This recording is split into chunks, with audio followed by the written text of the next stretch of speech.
guys, it's Stephanie. Welcome back to my channel. Thanks for coming back. So I told you guys previously how I got some book recommendations from mytbr.co. And I also have told you guys that I'm a slow reader. So I've been finished with them for about a week. But I did also get these books from the library, so I had to wait a little bit for them to come in. But anyway, I'm finally done with those 3 books that I told you got recommended to me. So I thought I would kind of come on and tell you how successful the recommendation was, what I kind of thought about it. The first one I'm not able to show you because my library didn't have it, so I had it as an ebook. But it was called An Unnecessary Woman. And it was written by Reba Alameddine. Reba, I'm sorry, I don't know how to say that name. I really do apologize.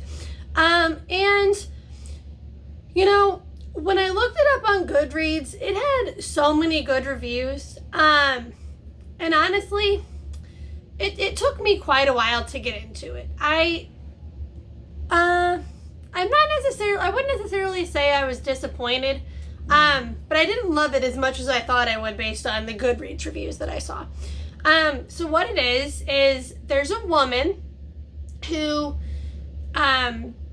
is a translator, okay? And she's translating books so that people in her country are able to read them. And she doesn't really have a whole lot else of a life, which is why it's called The Unnecessary Woman. She kind of feels unnecessary.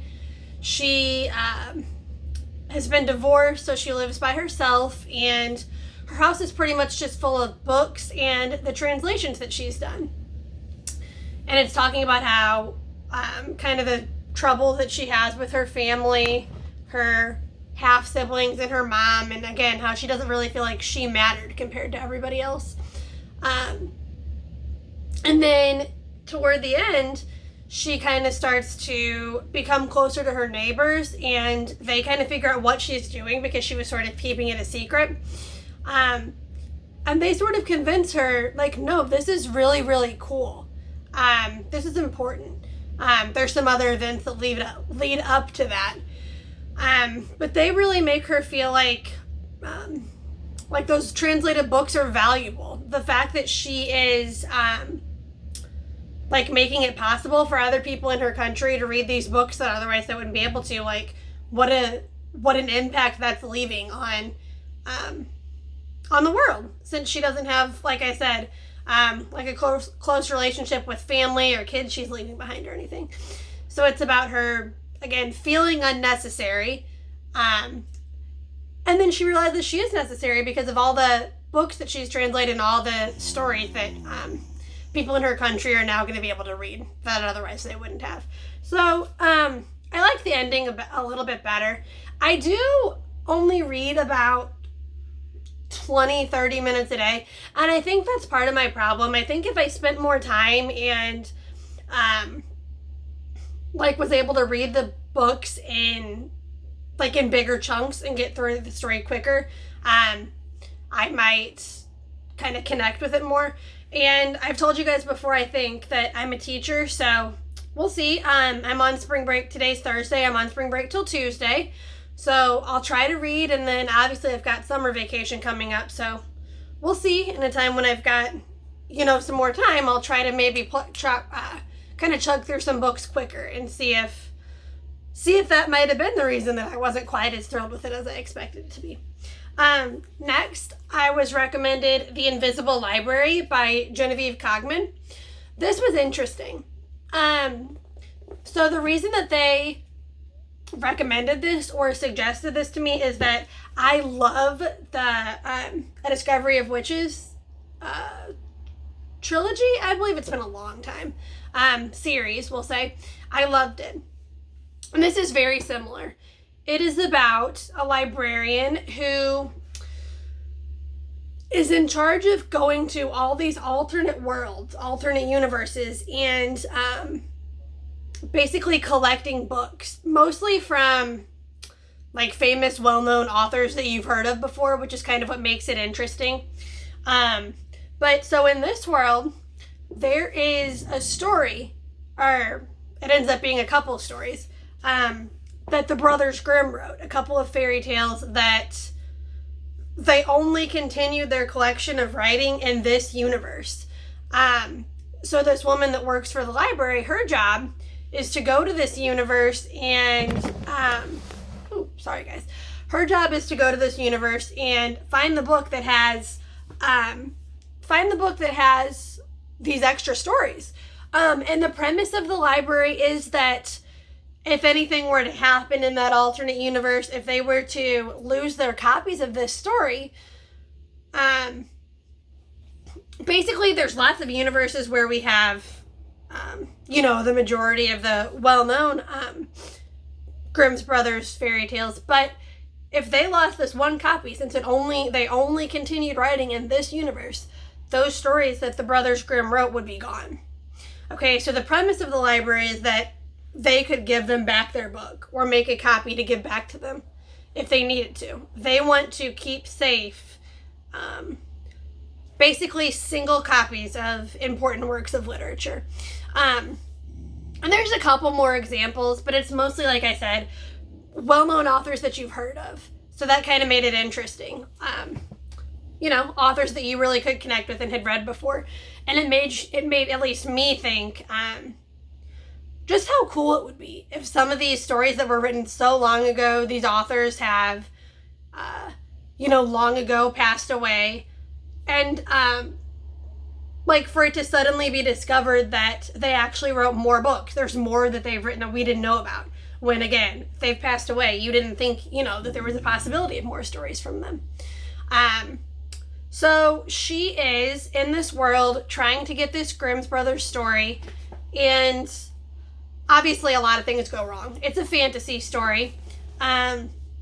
She has a boy named Kai, who is kind of her apprentice, so she's a little higher up.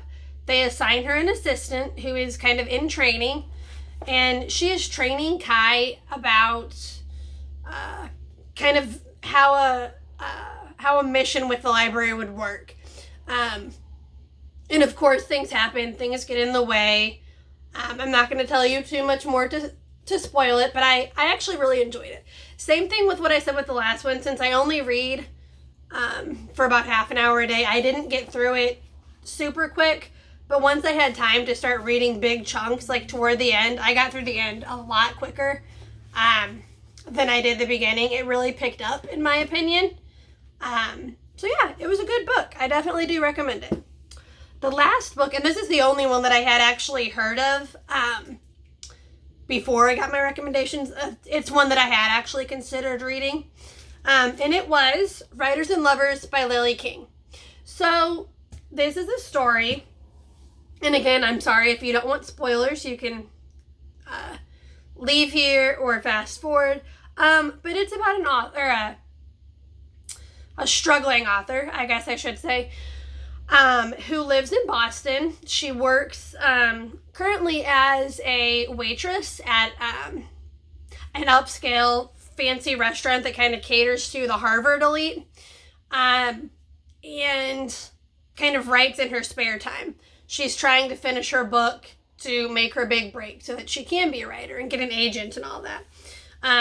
She's got a lot going on. She's got history with her dad. Her mom has recently passed away very suddenly. And I believe this girl says that she is 31. Her name's Casey. And I believe Casey's 31, maybe 35. Not too old. Hold on a second. I apologize for that interruption. I was kicking my dog out of the room. She was barking at something out the window. I'm sorry if you can still hear her too. She's still barking. I just, like I said, kicked her out of the room and shut the door, so hopefully you guys could hear me better. But so Casey, again, I'm sorry, I can't remember, but is in her early 30s. So her mom was not very old when she passed away. And Casey's really struggling with that loss. She's got a brother that she's not really super close to, though. So she doesn't have a lot, really, in her life. She's living in a shed, basically a storage shed, that is in the backyard of a friend of her brother's. And this man decides to kind of divide up his property and sell part of it. So she finds out she has to get off the property, and there's just a lot going wrong. To be honest, at first, I thought she was a little bit whiny. I'm going to be honest. I thought she was complaining a lot. But again, it picked up. It was interesting to see how she sort of solved the problems, how she coped with all her struggles. It was a good picture of what life as an author who's trying to get their big break is like. So yeah, it was a good one. And again, it picked up toward the end. All three of these I felt like started kind of slow. And then toward the end, I was getting through them a lot faster. I was a lot more invested. But if you're interested in books about books, that was kind of what my professional at mytbr.co said she kind of ran with for me for this set of recommendations. If you're interested in books about books, I would say all three of these are pretty good. You have a good chance of liking them and it being worth your time if you picked them up. So again, that was Writers and Lovers by Lily King. It was The Invisible Library by Genevieve Cogman.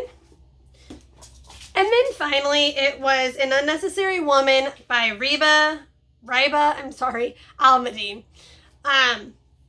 And I get these recommendations every 3 months. These came middle of February, so I should get my other ones around the 15th to 20th of May. And I'll let you guys know then, of course,